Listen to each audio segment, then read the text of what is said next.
I'm just going to laugh the whole way through this. I think That's the real so. problem. If life feels like a whirlwind of clarity and confusion, pull up a chair. Welcome to The Weird Years. We are joined today by a very special guest, a multi-award-winning musician, producer, DJ, husband, father of my unborn child. Welcome to The Weird Years, Chris Avantgarde. Thank you very much. Are you going to introduce me with my artist name? AKA the DJ that knocked me up. I'm very excited to have you in the studio because I think actually the fact that you haven't been dragged in here and we're like 9 months into the podcast, we might even be more, we're actually more than that, we're like 10 months into the podcast and I've not dragged you into the studio yet. You've had a good run. Well, you've won. I'm here. Your run has come to an end. It's the end of the year. We're actually recording this between Christmas and New Year. We're in the twilight zone where nobody knows what day it is. And we thought it would be fun to just have a little chat before we go into this next stage of life of being parents. And also, disclaimer, we've both just been sick. We've actually... So if there's a bit of sniffles and coughs going on, that's all. Yeah, there will be coughs, there will be sniffles, and probably you guys are feeling the same at home. So let's not judge each other on this. No. But we're going to use this little sesh to wax lyrical on the next stage of our lives. Mm-hmm. Very weird years coded, because we are taking the step that many people are thinking of doing or completely rejecting, of becoming parents. Yeah. Well, there's no turning back now. How long do we have left? Realistically, 3 weeks. 3 weeks, 4 weeks? Yeah. Potential. How do you feel? Let's kick off with that. How are you feeling about it, Chrissy? How are you? Honestly, I'm very excited. I'm almost a little bit too chill about it, I feel. Where like, I feel like there's going to be an awakening where I was like, I thought this was going to be way easier. But no, I mean, you know me well enough. I've always been like very like delusional about things. Yeah. It's one of my strengths. I can be very positively, like toxic positivity about things. You are actually king of Delulu, which has served very well in your music career and in our lives. But I do agree. I think that you've recently started sending me reels of like a realistic day in the life with a newborn. And even those, I'm kind of like, she's getting up, she's making overnight oats, she's like washing her hair, putting makeup on. I'm like, I think this might be more intense than that. I mean, obviously that. On socials, you always see like a very polished version of what life in general is supposed to look like, not just pregnancy or kids, like anything, I think. Yeah, like the romanticized version of that. I think. But that's also the point of those platforms. Like, you're not going to, I mean, people always say, oh, they want the relatable content, but then the content that does the best, they claim is the relatable stuff, and then you always get the polished stuff, and it's like, oh, yeah, it's still aspirational. People love aspirational stuff. Well, I feel like the relatable content of a newborn would just be like poo and crying and like actually not moving from bed for multiple days. I feel like everyone's aware of that. Are they not? Are you aware of it? Are you maybe not enough. Maybe not enough. I don't know if you're aware of how little sleep. So from the beginning, we've always been like, okay, this will be quite good because you're obviously, for anyone who doesn't know you, a touring DJ and producer. So you are quite used to running on absolutely no sleep. Yeah. Do you think that's going to save you? High stress. Save you, pretty boy? High stress, no sleep. We'll see. We'll find out. I mean, it's definitely a difference of having no sleep consecutively for 3 days and then the week to recover. And I don't think I'm going to get that now for a while. It's just going to be no sleep on the weekends and no sleep in the week. Well, I think that's the thing, is that like actually when you go on tour, usually that's like the time where you come home and you're absolutely exhausted. For like a day. I think you're going to find now that you're going to go away to a gig and you're going to get more sleep than you will at home. That's what a friend of mine who's a father and a DJ was saying. He's like, the first 3 months or so will feel, touring is going to feel actually more relaxing than being at home. It's nice. So it means I get a balance. So that's also exciting, I guess. But yeah, that is nice that you'll get to do I don't think you can know. We just have to like get into it and see what happens, really. No? Yeah. I feel like that kind of takes me where I wanted to start with us, which is like the decision. So many people listening will be in the point where they're like trying to decide on whether they want to have kids and what that looks like. I feel like it's a very different experience coming at it as a woman versus a man. Yeah. When do you think your head shifted and be like, okay, I want to have a kid? Or do you think you've always been like 100% in? Well, I always wanted a family. I knew that. But I feel like for men, it's mostly financials. Like it's like, oh, I'm ready to be able to support a family now. Whatever that means, it's different for everyone. Like some people want to fully support their family. Some people want to equally split it. Like the setup is different, but I feel like for men, it's most important that if they wanted to, they could support the whole family. Also for worst case scenarios, if something happened, injury, you know, like I feel like there's always this thought of a safety net. But that being said, I mean, many people who are not as lucky still raise children. But do you think that for men it's really financial because you're like, obviously physically it's way less of a commitment, but like, do you think men don't think about all the different parts of raising a kid? Or do you think it's more just like they know that they're like deep down as a man, you're kind of like, this is less my responsibility? I don't know. I can't speak on behalf of all men. I feel like... Well, you should. I feel like the responsibilities are... everyone in a relationship or marriage has their part of responsibilities. I think it's all shared. You can't just be like, yeah, that's just the woman's responsibility and that's just the man's responsibility. I think it's like... And that's also so individual. Like, I mean, there's stay-at-home dads now that didn't really exist 40 years ago. So like... I feel like it's as long as you communicate with your partner and be like, hey, how about you try doing this, I try doing that, and then we come back together and see if that worked out or not, and then go from there. I mean, obviously, financially speaking, the responsibilities is like whoever makes more money should carry more of the burden, regardless of if you're the man or the woman, I think. Yeah, I mean, totally amen to that. Unless you're the woman, in which case you are also like bringing the child into the world, then sometimes it can be tricky to do both, right? Yeah, of course. But I mean, let's assume a woman is in a high-paying career and gets maternity leave, and that maternity leave is still 4 times higher than what the man's making. Like, those scenarios exist now. Yeah, for sure. Yeah. I think I read something, it was like 1 in 4 women in the UK out-earn their partner. 1 in 4? Yeah. 25%? 25%. Oh, I can believe that, yeah. Was super interesting. And also, there's also the reality that, like, raising a kid generally now takes 2 people's income. Especially. Yeah. Did they say what kind of careers? I mean, it makes sense because, I mean, you have more men in construction, like the hard labor jobs that don't pay as well. Yeah, but then you have more women in care roles, teachers, nurses, doctors, like all of the, like a lot of the NHS is staffed by women, which is less paid roles. I was just thinking, considering that the high-paying jobs require normally university degrees and stuff, which is where women outperform men. Yeah. So it makes sense. Yeah, I think we'll actually see it will probably be more 50-50 in like 20 years. I think it will be as normal to out-earn your partner in a heterosexual relationship than it is like for the man. It'll be more normal. It's just more balanced. Yeah, more balanced for sure. But I think that's a really interesting part because I don't think I ever thought of having a child through the lens of the financials like actively. It was always very much about like you're like, yeah, bitch, because you don't pay for anything. No. Still very abstract in your mind. Meanwhile, I get the Amex receipt for. No, I think it's because it wasn't like a decision. I think because so much of like your sense of self and your body, like the big focus often for women in deciding to have a child is like that idea of your sense of self, because I think inherently, no matter how involved you are as a dad, your concept of self is just not going to change in the same way as it will with a woman. And also, we'll find out. Yeah, we'll find out. But also your, obviously you don't go through all your stuff, like everything that a body goes through.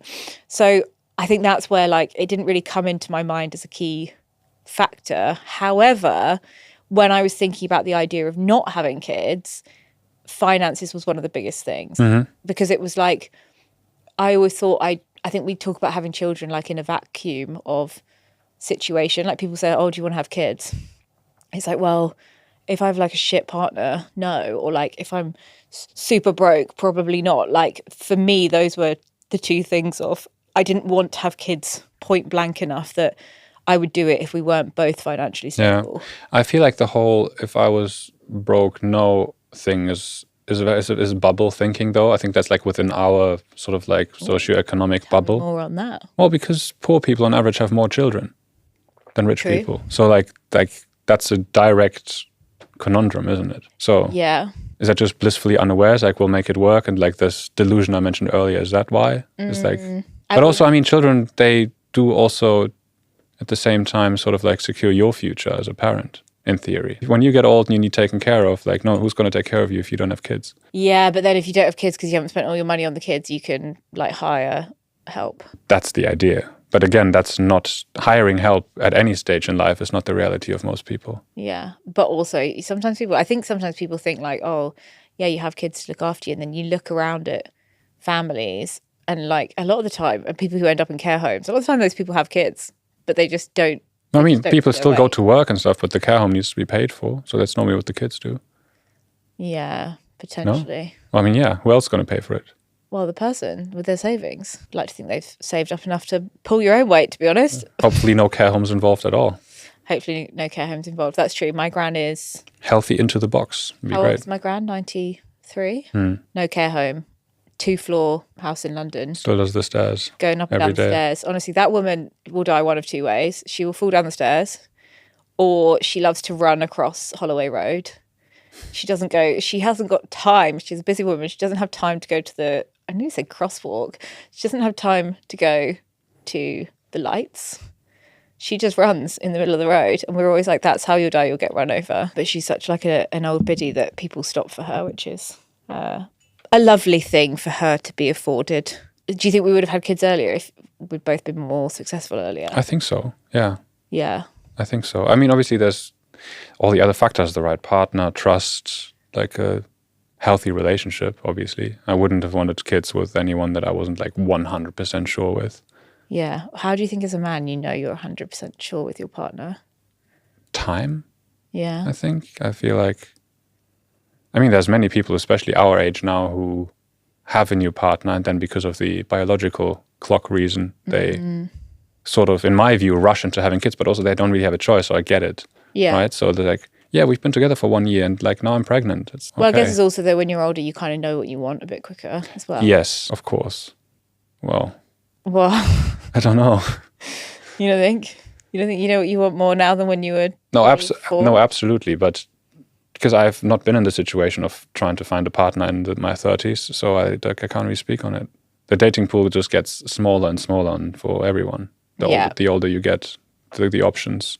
I feel like also the thing, there's finances, but there's also flexibility. I think that's a really interesting thing that we don't think about enough in the choice of having kids. It's the time versus finances ratio, right? Of like, there's a massive problem now at the moment that lots of women are leaving the workforce because the cost of childcare is so high that it makes more sense for them to be at home than it does to be in the workforce. Like, so then there's also that thing of like, well, how much time do you really want to spend with your kids? And I think that's something that we both probably, did we know early on, or is it something I had to convince you on? Because you were always like a boarding school. You went to boarding school. You were always like, I'd like to send kids to boarding school. And I was like, yes. Well, I'm only so keen on boarding schools because it was like the best experience for me. Like just being, because I'm an only child, so being with your friends 24/7 and having all these activities and sports and music and support and all those things was just, for me personally, really great. However, I can't remember the exact statistic, but it said something like, by the time your kids reached 5 years old, you've already spent 85% of actual time spent with them. Yeah. So like the first 5 years of a child's upbringing are where you as a parent spend the most time with them. After that, they go to school, they go to uni, then they move out of your house and all that. Like you only see them every once in a while, and the older you get, the less you see them. So like I feel the first 5 years are the most important years to like actually spend time with your kid. I mean, it's all important, but I mean also at some point the kid doesn't want to spend much time with you anymore because they've got their friends, they're older, they want to, you know. So you're like, it's kind of a normal, natural progression to go to boarding school if you wanted to, because the bulk of the time's already like done. Yeah. I don't know. I mean, I wouldn't want to push any kid to go to boarding school if they didn't want to. Like I wanted to go, you know. I feel like this will be something that we'll discuss in the years down the line of boarding school, because I've always been very like, no. Because you haven't been. Because I haven't been, but I did go to a school where I went for 2 years. Pre-parents' divorce, I went to a posh school for a couple of years. And there was boarding there, but I think I would have been like an absolute nightmare child. You're quite a well-behaved person. I think I'm so feral. They do send nightmare children to boarding schools still, I think. That's like true. That's as a punishment. That's the stigma boarding schools have. Like, oh, you haven't done well in your normal school, we're going to send you away so that you can focus on learning more. That's the worst idea parents can have, because they're going to focus even less on learning, because now they're just with their friends. That's true. Sure, you have teachers and people looking after you, but you don't have the real... the direct feedback that a parent has on a kid anymore. I would have been a feral nightmare child. I always remember there was this girl at our school who did board. Her name was Tiff. and she once set fire to the boarding house. Shout out Tiff. Shout out Tiff, don't know where you are now, but I hope you have a great life. But I remember she set fire to the boarding school, and it was just like... Wait, is this common knowledge, or are you just putting her on blast now? No, I mean, I think it's common knowledge. Like, there was just always so many rumours, and it was like, damn, she's this really cool, rebellious girl who like got sent to boarding school because she was so... What's she doing now? I couldn't tell you. She was a few years above me. Right. The urban rumour of Tiff who set fire to the boarding school. Extinction Rebellion now. I don't know if that's what she's doing. Do you think how do you think the kid's going to interrupt or compliment? I shouldn't go in with interrupt because that sounds quite... I was going to say, what's with the negative framing here? How do you think the kid's going to integrate into the concepts of ambition in our household? Yeah. Because for me, that's kind of a scary thing, because I've always been a very ambitious person. Like when we met, what was I doing? I was in agencies, then in startups, and then like left to go to quite a risky startup. And then I obviously did the podcast, and like you've always been into quite ambitious women. I think that's your vibe. Yeah. But I've also, because I'm ambitious myself, I wouldn't want to be with someone that drags me down from that. I like someone who's like pushing in the same direction. Yeah. Not career-wise, like, but just spiritually speaking, you know? Yeah. But then I think one of my like deep fears is, and one of the things why I'm also like kind of keen to get back to work at a reasonable point after having the kid, is like that idea of ambition, like being such a core part of myself. I think that's like one thing that if people said like, what are you scared of losing? Like that is the fear for me, like ambition. Yeah, of course. Makes sense. I mean, but ambition is not just work related. It's the most ambitious thing you can do is raising a child, to be fair, in my view. You think? Yeah. Not just as a woman, as a human being in general. Like, I feel like it's an ambitious thing to do for both of us. It's great. Is that because you think we put so much like pressure on ourselves to do it well? I mean, yeah. We want to do everything well, no? Like, yeah. It'd be weird not to. Okay. But do you think it's going to like fuck up your experience with ambition being a parent? Like how do you, because obviously your job is so always on, isn't it? It's so like you can't really take a step back. That's what people always say to me. It's like, oh, is Chris going to take like loads of time off? And I was like, well, he said he would, but it's... Well, I've taken 3 months off now. Who does that? Yeah, but baby's not here, so that's like, yeah, it's good. Yeah, but I mean, we come from such a privileged position in the sense that I'm able to just take 3 months and be like, you know what, that's totally fine. I can be at home. I can start preparing for the birth. I can then, when the baby's here, still be 2 months at home and all that. Like, how long is paternal leave for dads in the UK who work in? I think it's like 2 weeks. 2 weeks. You see what I'm saying? Like, yeah, like most dads, I think, take between 4 and 5 because they save up their holiday. Like the situation of paternity leave in the UK is absolutely fucked. So meaning that I would have 2 weeks, then I've taken all of my holidays to get to 4 to 5 weeks, and then after those 5 weeks, I go back to work, and then I don't even have a holiday to spend with my kid? Probably not. Obviously, it like depends where you're working, but that is like the reality for a lot of dads. And then you have to think that's the reality for a lot of women, right? Is that I think that's what people forget. Why is there even a difference between paternity leave and maternity leave in the time?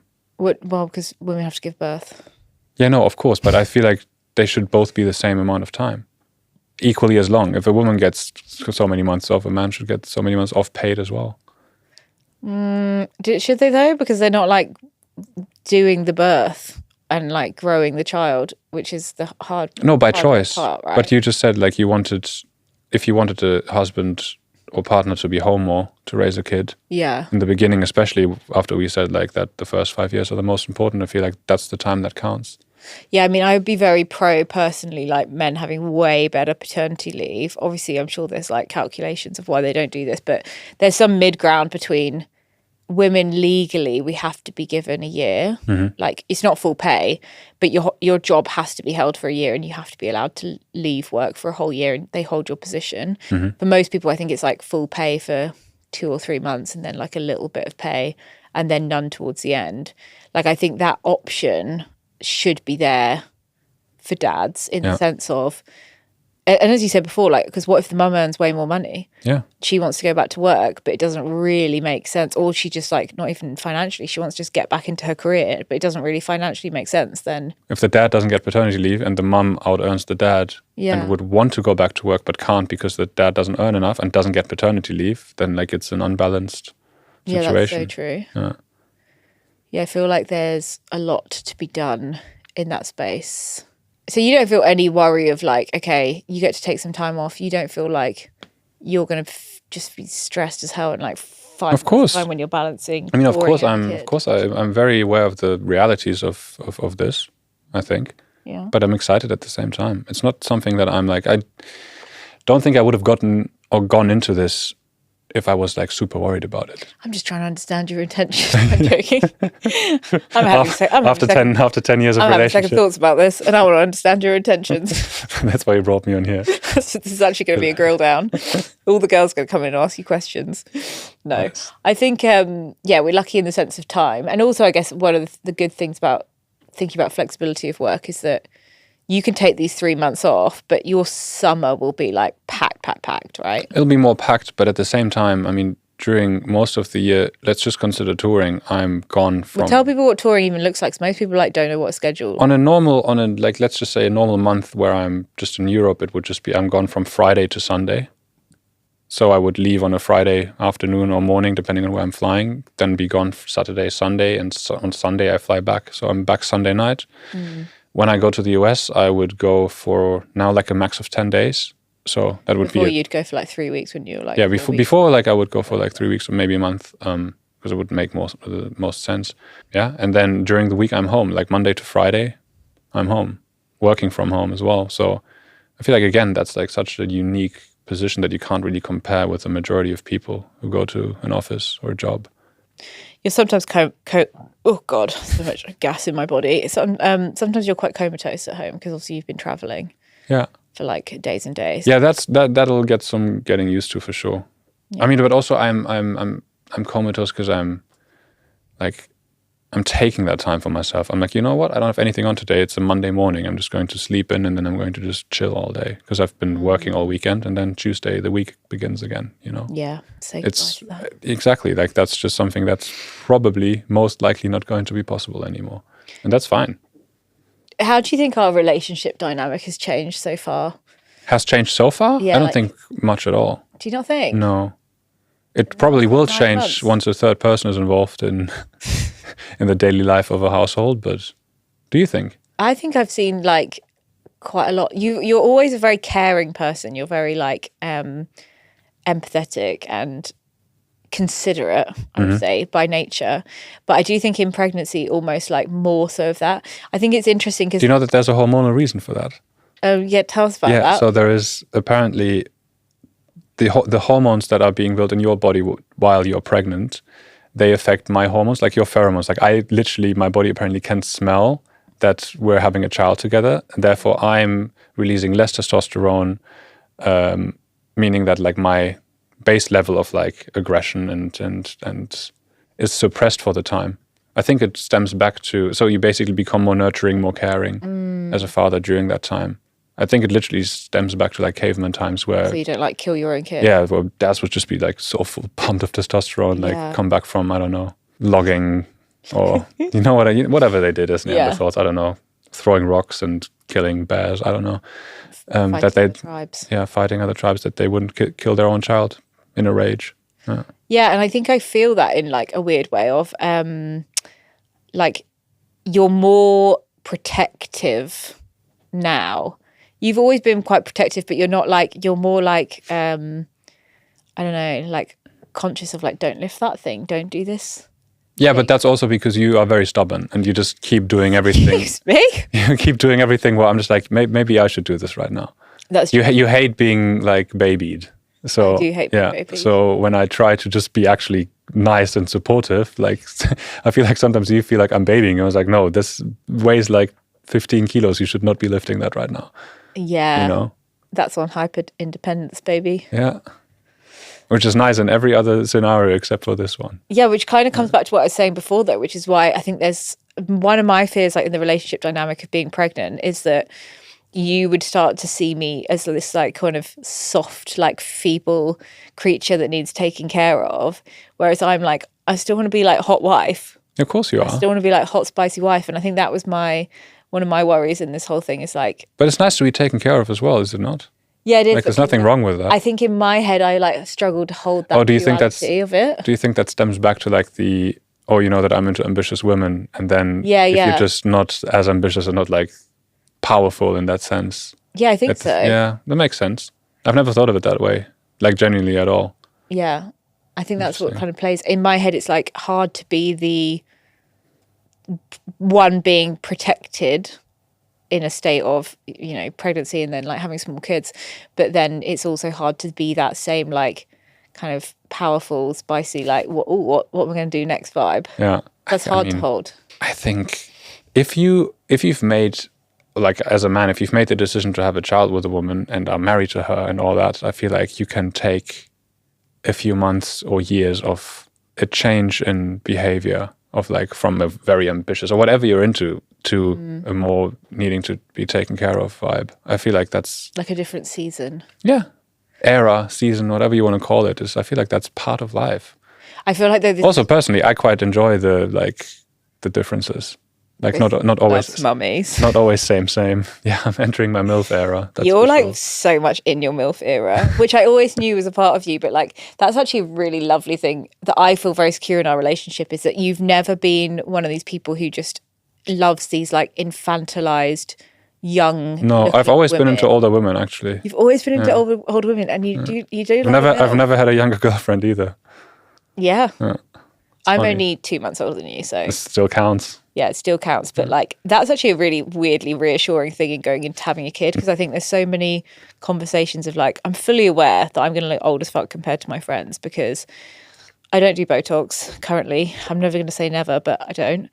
And I obviously am one of the only ones having a bebe, which will be exhausting on my face. But it does. But also feel... so much of that is temporary, water retention and all that. And then also temporary, obviously, the hardcore stress, cortisol, all of that, not sleeping. Like a lot of this stuff is naturally reversible by just lifestyle later on. I mean, it doesn't take away from how hard that is. Don't get me wrong, obviously, but yeah. Yeah, I really hope so. I mean, even yesterday, I sent you a photo of me back in May, when I was like, I want to be this hot girl again. Yeah, it's not that far along. And I was like, not that long ago. It feels hard and far away. But that is a little bit reassuring that, like, you do love a MILF. And on that note... Well, coming on to that, though, what's been your favourite part of pregnancy so far, Chris?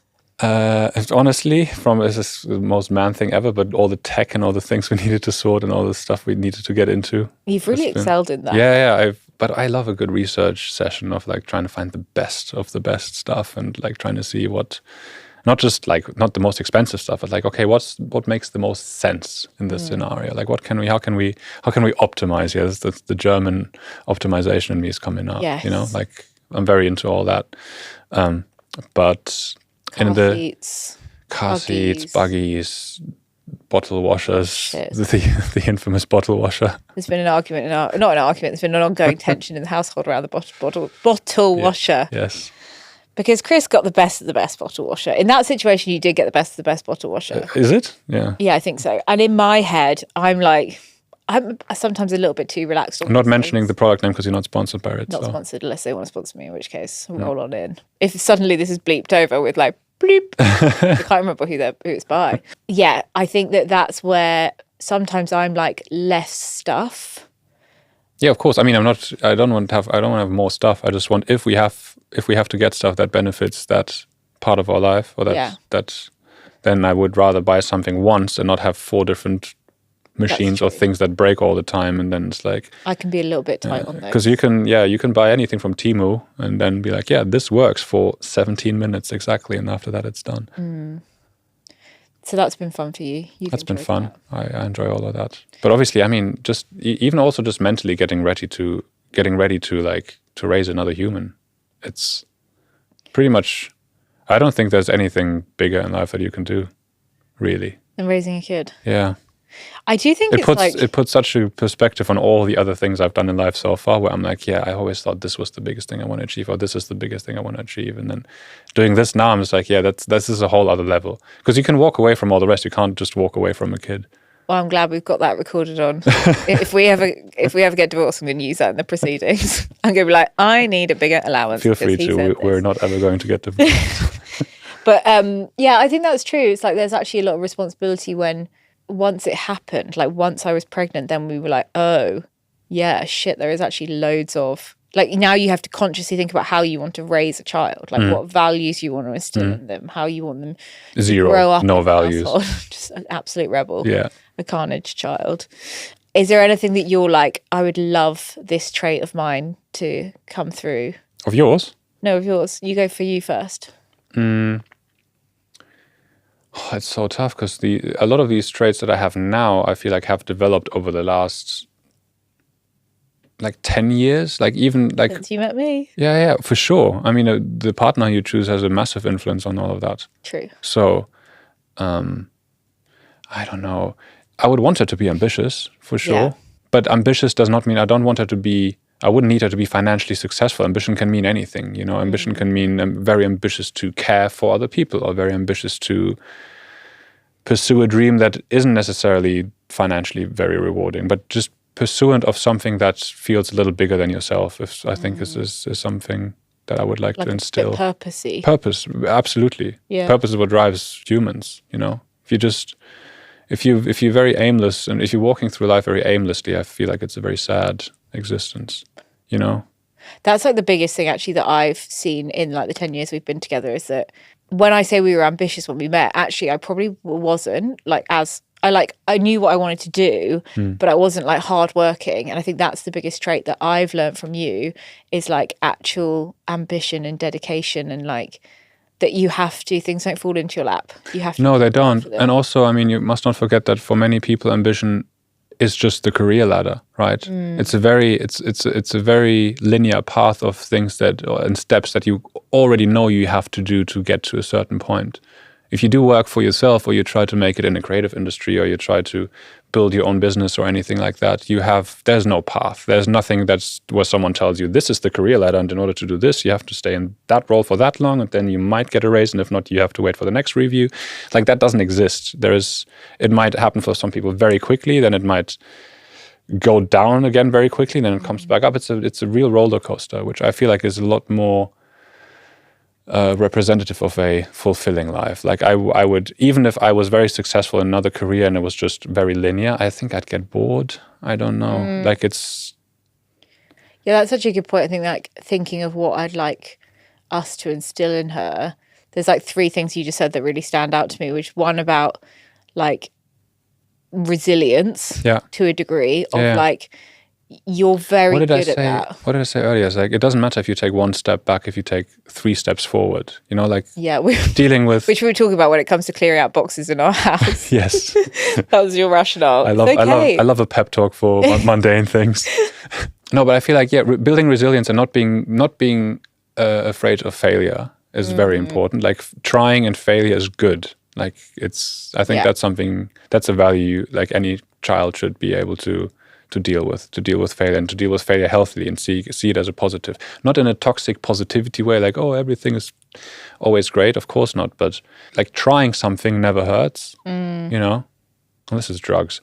But in which case, travel. We have a couple of we have like 16 years until that becomes relevant, I believe. I mean, I hope a little bit older than 16, but be real. Yeah. She's my child. So. She's our child, so. Yeah, I think that's a really important one of like flexibility of trying new things. And that's definitely something I've learned from you. I mean, even in the podcast, like I was so lucky that I was freelancing, so I could financially support to like take a little bit of step back. And like you also stepped in to support on some more things around the house. But you were very much like, yeah, just try it. Like go for it. Yeah, even now I keep telling you, just keep doing it. You know? Yeah. It's, there's no shortcuts with these things. I think resilience is a huge one. The other one is like the level of delulu. Like I didn't grow up with any level of delulu. Like very much like parents who kind of moved through the corporate ladders and like just quite playing it safe, which has worked really well because my parents came from a more, you know, working class background, and then we've like been fairly comfortable. It's worked for them, but I think you've always come out from even the fact that your parents from being a really young age were like, yeah, you can be a musician. Most people's parents would not be like, yeah, that's a great idea. Don't go to university and instead move to Hamburg and live in this weird little room and smoke like 40 cigarettes a day and hang out with other DJs. They didn't say that, but that's what happened. Yeah, but like I think even the fact that they could see that was even a viable, I think if I'd gone home, I mean, I really wanted to go to acting school. As you know, my mum was like, No.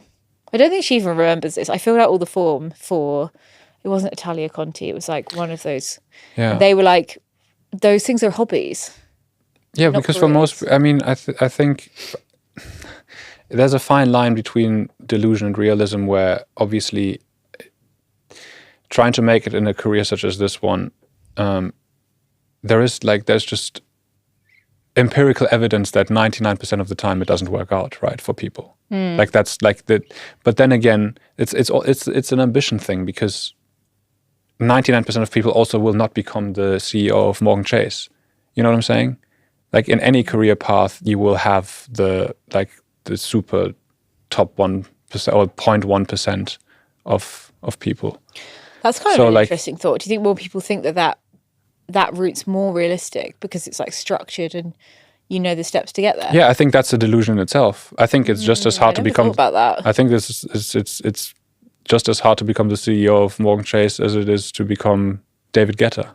You know, I feel like they're all high-performing jobs. They all require a lot of sacrifice. They all require a lot of perseverance and a lot of no fear of failure. Like it's, I mean, all these podcasts about career and business, and they're all the same. They're all saying the same thing over and over again, and people consume them. Also, I feel like it's. I mean, I'm not saying anything different either. Yeah, you know, like it's risk. It's like an appetite for risk. Yeah, appetite for risk, and appetite for new things, and appetite for failure. Like I remember when I was sending music out when I was very young, and I got frustrated because I sent like 3 demos and then I wouldn't get an answer, or like one declined, and I would get discouraged. And then I can't remember where I saw this, or read it, but it said something along the lines of like, yeah, if you were 100% sure, or if you knew for 100% fact that your 100th demo would be accepted, what would you do? Like, yeah, I'd get the 99 demos out as quickly as I could. You know, like I like seeing life in that way. And that's, I feel like, is a value that I would want to give our kids. Yeah. I really like that as like a kind of flexible mindset. I think just the idea that you actually can do anything, but you do have to work towards it and work hard. I think that's a really great mindset. Yeah. I think I will struggle. While at the same time trying to not put too much focus on self-worth at work, because that's something that I've had to work through, because I've pretty much put most, if not all, of my self-worth on how well I'm doing in my job. How well I'm doing in life. Like, my job is my life. Like, how well I'm doing in life, basically. Right. And that doesn't actually, especially now with children on the way and all that, that actually doesn't fully tick all the boxes of self-worth, and it shouldn't. And I feel like that's a value you should, as a parent, you should not make children too dependent on their actions of like how they feel about themselves, right? Doing good and doing great and being great at something is great, but it shouldn't define you as who you are as a person fully. You know, you still need to be kind. You need to be gentle. You need, like, there's a lot of things that often get forgotten in this whole like hardcore ambition mindset, which I think is that there needs to be a balance that can be struck. Hopefully. I might eat my words here in 18 years, but we'll see. I think that's a good part, because what I think I could be guilty of would be not being patient enough with our kid, in the sense of like, you want them to succeed, right? In whatever they're doing. Then you almost micromanage their ambition. Yeah, I can see that being me. Yeah. That could be something to be aware of, for sure. Yeah, and actually just like breathing. No, I don't even know what the word is. Like, cultivating a mindset of like who you are as a person is really important. I think that's something I'd like to also instill in our household values. Yeah, which we're not going to do for her. Like, that's she will have to, like, I mean, teenage years and all that, puberty is, people go through all of these stages to figure out who they are, right? Yeah. And I always thought, oh yeah, once puberty is done, I'll be great. Like, I didn't know who I was until my late 20s. Oh my God, yeah. I mean, at least, you know, it's a sense of self takes so long to develop, way longer than you think you would. For sure. But it's funny, when you're like 18, you think like, oh, I'm an adult now on paper. So like, you think I've got it all figured out, and then life hits you and you're like, you know what? I actually don't know shit. Yeah, totally. And the older you get, the more you realise you don't know shit. Like, I bet when we listen back to this in like 15 years, we'll be like, look at these we babies. We didn't know what was coming. 100%. That's exactly what it'll be like, but I like that. Yeah, that is kind of the fun of everything. I agree. That's also kind of like a weird part of the fun. I mean, we've had a bit of a... Control has been a difficult thing in becoming parents. Like for me, through pregnancy, I'm a control person. You can say the word control freak. I'm a control freak. Yeah. Like I like to do things when I like to do them. I like to have complete control. I think it's why I'm so into like health and fitness, because I'm like, that's something I can control, like how I feel about things, how my body feels. I have a lot of control on it. Let's just explain to people the control freakness, what that means in practice. Oh, no, please jump me in. No, because Tell like, especially on like buggies and all that stuff, I would research something and put a lot of thought and time into it, and be like, you know what? I found the perfect thing. This is the best one we can get, considering all the options we talked about before, what we need and what our values are in the sense of like what we think is good for our situation. And then I present that to you, and you're like, yeah, great. What are the alternatives? And I'm like, I've gone through all the alternatives already and presenting you with this, which is the best one. And then it takes like a month or two for us to go through all the alternatives, only for us to come back to the thing I already found. It's hilarious. No, that is a real thing. And I think it's partly like control. It's also partly that like I need to know that the best decision has been made. And well, maybe you should trust me more. Yeah, I can't do that. Yeah. I need to like see it for myself. I'm trying to become better. I wasn't as bad with the car seat. No, I don't know. I wasn't so bad. I mean, you're not bad with things. It's just it's mostly hilarious, actually.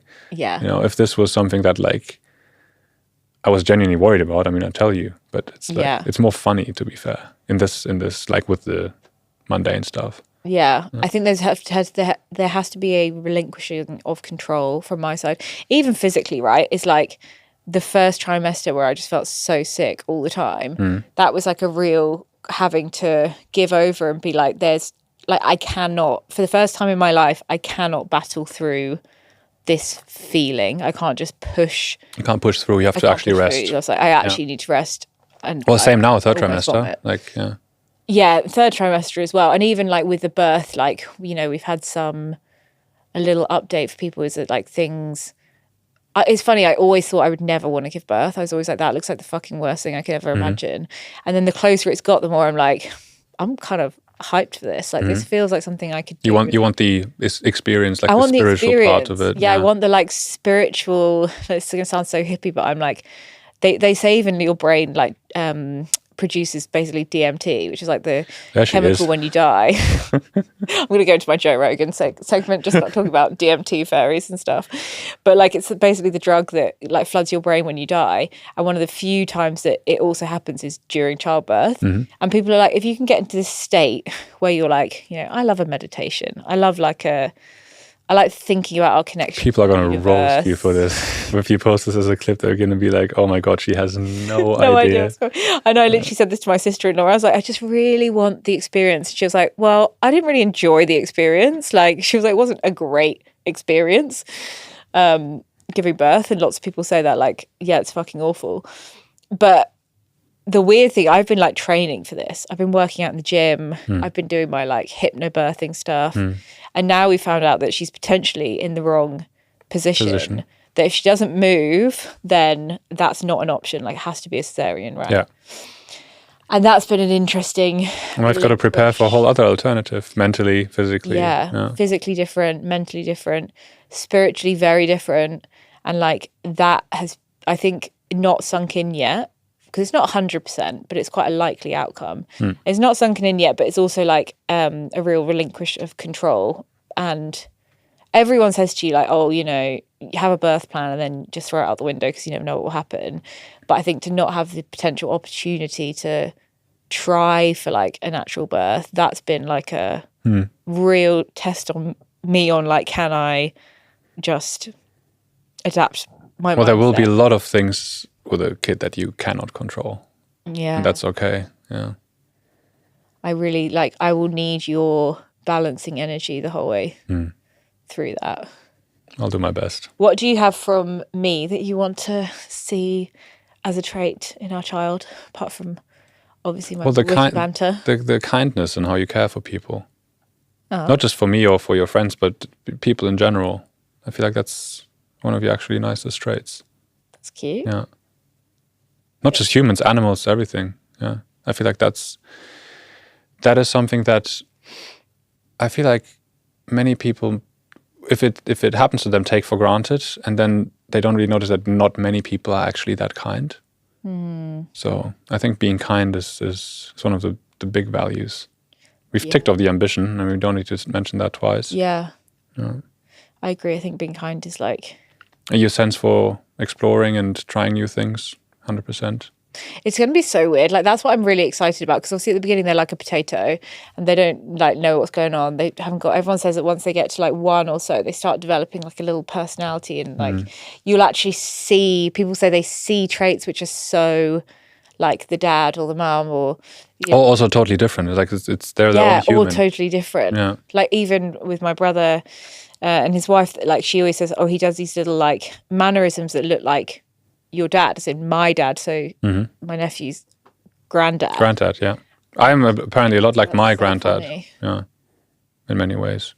Yeah. I'm excited for that. I think that's going to be fun. Where are we at? I think we start to wrap up, to be honest. Is there anything you want to talk about? Well, let's get into politics, I'm talking. No, let's fucking not do that. I've got no time for that today. It's a whole other podcast. What's something you're quietly terrified of, but you don't want to say out loud? Quietly terrified of? Not being a good enough dad. Yeah. Really? Do you really think there's any chance? Quietly, yeah. But do you actually think there's any chance you won't be a good enough dad? Well, it's not up to me to decide if I am, you know. I'm quietly terrified of like our daughter turning around at us in like 25 years and like, you were terrible parents and we thought we did everything right. Oh my God. Like that's, that. you know, it's an irrational fear, but like, yeah, it's a small part of me that thinks that. You want to do right by them, right? You want to do it as best as you can. Yeah. So I feel like it's normal to think like that. That's true. Any other quick fire ones? Well, it'll also be, no, I mean, we do have more of those, but I just want to riff on that for a second. Okay. I think that'll be like I think inevitably you're going to fuck them up in some way, no? Like, you won't know this because you're German, but there's this poem which is called, like, They Fuck You Up, Your Mum and Dad. And it's like a poem about how, regardless of how well and intentioned you are, like, you will do something that screws up your kid in some way. And you just have to hope it's like 12 weeks of therapy, not like they go and fucking, like, go to Tijuana and become a drug dealer. Yeah. I actually, the further we've got, the closer we've got to the baby being here, I'm like, have absolutely no fear of you being a bad dad. That's good to hear. Yeah. I think at the beginning I was a bit worried because I was like a little bit clueless, never changed a nappy. No one has. Like, everyone's always completely clueless before they have kids. Their first. Yeah. And I mean, you can be less clueless by having had younger siblings and all of that, of course, but yeah. But I have no fear that you'd be like not the best dad in the world ever. Thank you. Because you're the best. You're the best husband in the world ever. I can confidently. I'm glad we've got that on video too. We also use that in divorce. Exactly. Yeah. No, I do genuinely feel that. I'm trying to think if there's anything that I'm quietly terrified of. I think I talk about things quite openly. I'm definitely scared of like how my identity might change, but I'm also really excited of it. I think like I've mentioned this before on episodes, but we judge women often by the success of their pregnancy or becoming a mother by how unchanged they are. Like, oh, you know, is that a thing? Yeah, it was like, oh, she looks exactly the same. She's still really fun. She's still doing this. Like, there's kind of this thing of like society wants women to be the same as they were before. And I'm kind of really excited for to be even better than I was before. Well, just to be different. Like, I mean, it's kind of mad to think that you'd go through something as life-changing as like creating a whole human and having it ejected from your body in whatever means it happens, and that you would remain unchanged. It's like, imagine going through all that and you were literally the same person you were before. You'd be like, sorry, did you not grow? You'd be like, did you not grow in any way? So I think I need to just keep that in the front of my mind of like, yes, change will happen and hopefully it'll be like really beautiful and like well, good. It goes back to the roller coaster thing I said earlier, right? It's a beautiful part of life that it's not always the same. Yeah, the seasons. Yeah, 100%. Into a new season. What else am I secretly terrified of? The fact that we can't think of many things is a great sign. It is a great sign. Yeah.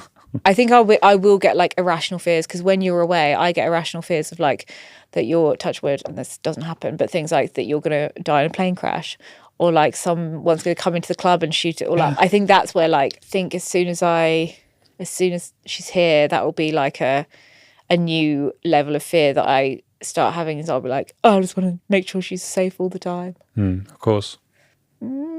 Let's go to the questions from guests to finish off. Okay. We have 6. One's actually not a question. It's just like a statement that someone said that I thought was quite funny. Okay. Question number 1. Will we be taking the baby to gigs? The baby, not the toddler, yes. The toddler, yes. I feel like if there's like a festival, something outside where there's obviously, where there's no health hazards, like no people smoking and stuff, and it's outside and you've got good ventilation, put the little earmuffs on and they can come have a look. We had quite a funny conversation yesterday with drum sheds. Oh yeah, she was asking me, so a bit of context, I play my first show back at Drum Sheds on March 7th, which would, let's say the baby arrives in the next 3 weeks, which would make the baby what? 8 weeks old? Less, at 4. Oh, sorry, yeah, 4 or 5 weeks old. I was like, I'm going to have really bad FOMO. Yeah, but there's no way that we can. And you were like, is there any way you can come? Yeah. And I was like, oh, I just don't know if they'll do like baby headphones in the right size. And you were like, no, not with the baby, idiot. You're like, I'm not saying is there any way we could bring a 5-week-old baby to Drum Sheds. But I thought you were saying that. No, of course not. So hopefully she will make an appearance at festivals. I'm like very excited for when you get the big headphones on. Cool, like baggy pants. She's going to be on my shoulders. Like anyone who follows Fisher on Instagram, I'm like, that's the dream. I agree. But needs to be a bit bigger first. This one was not a question. This was just an observation, which someone with a faceless account sent to me. So I'm like, okay, cool. I don't know if this is supposed to be offensive or not. But they said, he has the biggest hands, followed by you. Your baby will have bigger hands. Good genes. That's just a hand fetishist. It probably is, right? It could be. How do you get so many weirdos in your DMs? I know. Because you're a woman, obviously. So yeah, but I used to have a very big following of people with hand fetishes.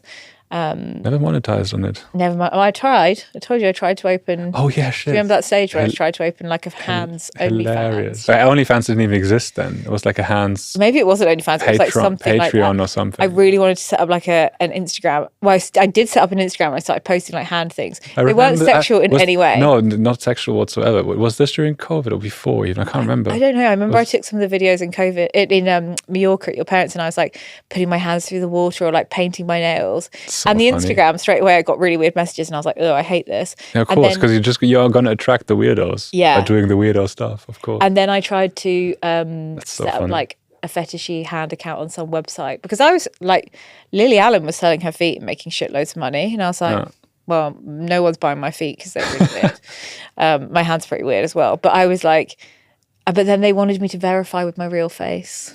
Couldn't do it. Wait, did that person say I have big hands too? Yeah, they said, do you want to compare? Pretty big. But they are big, but yours are massive. Yeah, if I put my fingers are longer. Yeah. Like my hands are actually very similar in size to you, which is you're 6'6". Slender woman. She might just be a tiny human with ginormous hands. Okay, number 3 was, has pregnancy shaped your choice of music and the music you listen to together? Not really. We're listening to more music at home now. We're very conscious that we want this child to grow up around music. Yeah. Because obviously I'm exposed to so much music in the working environment that sometimes I like the quiet at home, like in the dining room and stuff. Now we put on music because it's nicer. Yeah. And what do we even listen to at home? We listen to a lot of like... everything, really. More chill stuff, yeah. Sometimes a bit of house and all that, but... yeah. We listen to Motown, like jazz, soul. Yeah. Otis Redding Artist Radio is our go-to in our house.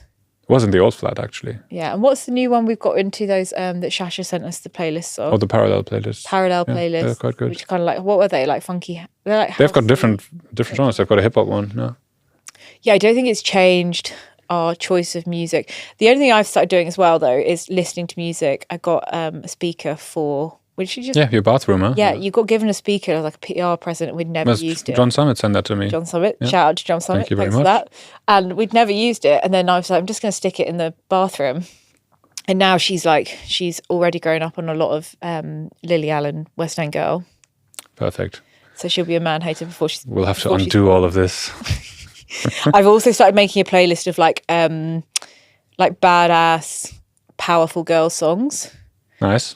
To raise her on some of that. It is interesting thinking about music because I'm like, I was raised on so much like Duran Duran. ELO, that sort of stuff. ELO? Yeah? No. No, more like Oh, your dad was Bowie. quite like more in, yeah. Yeah, a lot of Rolling Stones. My dad was more like Rolling Stones and rock. Yeah.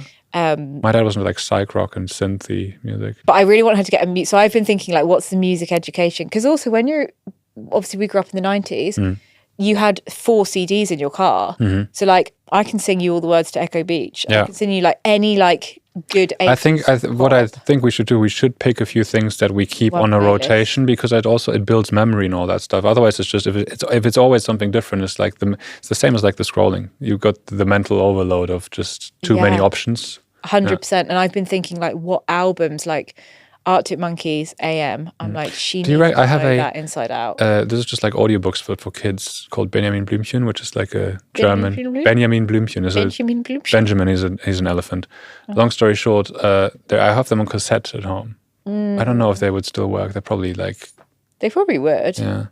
I have to try. When I go back to Germany, I'll see. It's a big trend I've seen on like Instagram, people raising their kids with like 90s. 90s tech. Yeah, it's a great idea. Like, it's so good because even things like Fantasia, for example, like fucking hell. Or even just a normal Game Boy. Yeah. Like great. It's not overstimulating at all. Yeah. Those things where you've watched them so many times that they're like a core memory. Yeah. Repetition. Yeah. So I think in answer to that question, probably not shaped our music, but we're definitely starting to think about like, what do we want to raise her on? Okay, number 4, what will you name the baby? Which is a very bold question to ask someone. Yeah, next, we're not going to talk about that here, are we? We found naming very hard, haven't we? You have. I have. You haven't. I'm like. You're like, this is a name. Yeah. It's really difficult. It's very high pressure, and I'm a very indecisive person. Really? You haven't said. Yeah, I'm so indecisive. I've gone through 100 names. Also, I feel like you need to meet a baby. You need to have the short list. You need to meet. Yeah, I think that's what we're doing. So. Do you know what the other really big thing that I think people forget is that when you're naming a baby, you don't know their vibe at all. So if you go for a name that's like really punchy, let's say Roxy, that wasn't on our list. Yes, but you can always justify if it's like a juxtaposition afterwards, like, oh yeah, the name doesn't really match her, but that's so funny. Like people. Can you though, if they're like Roxy and they're like a complete like wallflower, just love reading books, like super, super chill. I feel like you have to go for a name that's vague enough that they can make it their own. Like not a name that comes with an identity. Right. Do you know I've never thought about names that much in that sense of like meaning. You have a very generic name. Yes. You've like the most common name in the whole of Germany. Whereas I have a cool name, so maybe that's why. Okay, number 5, will you make some baby techno? Yes, well, I'm actually going to write her lullabies. And just have like just piano pieces and then just put them on a Bluetooth speaker so she gets used to that. I love that. Yeah. That's something people don't know about you, that you're actually very, very, very good at piano. Classically I try. trained. And the last one, what is something unexpectedly delightful about the journey so far? What surprised you that's been unexpectedly delightful? Even that language, I was like, I love whoever asked that. Yes, I wouldn't say unexpectedly, but because again, like we wouldn't have done this if we weren't as secure, but like how we like grow through this as partners, I think has been very delightful. Do you not think? It's like just that what's very delightful is the fact that there has been like no rude awakening of like, oh shit, now she's super hormonal and now we fight all the time, or like there's been just none of that. So like, or like that I'm suddenly stressed out, or like I'm having second thoughts, or like any of that. Like it's just been very positive, and I think that's delightful. Yeah, I think hormones can like completely naturally and understandably bring out like the worst sides of you. And I think like I'm definitely more irritable in things than I used to be. Yeah. But also just like I'm very lucky, obviously, that I've been freelancing and not had to work a 9 to 5. I think it's so easy. It's so much easier if you're not doing that because you just have more time for yourself. Yeah. I think for me, you have to be very, very grateful for the position that we're in. Massively. I think something else unexpectedly delightful for me has been how much I've enjoyed movements.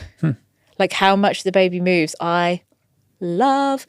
And I remember she first started moving when we were in Croatia. We were on a ferry. Was that when she moved the first time? That was the first time. Oh, we were on the way to Mjet. But was that the way? It was not on the way back when it was super choppy, was it? No, it was on the way to Miette when we were about to go like e-biking. Oh yeah, I remember. And then we said like, if she's moving, is it a good idea to go e-biking still? That's totally fine. Because it was just flat land, but yeah. But how much I've enjoyed that, like even when I was on holiday with the girls a couple of weeks later in Greece, like I would take myself to bed and I'd be like, this is my little hangout time. Yeah. And just like feel her moving around. That's something I thought I would find it like weird and alien-like, but I've actually loved. That's been so... That's the hormones, baby. Unexpectedly delightful.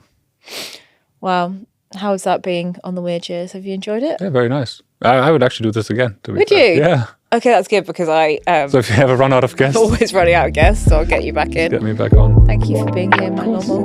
Love you. Love you more. Yeet! Bam!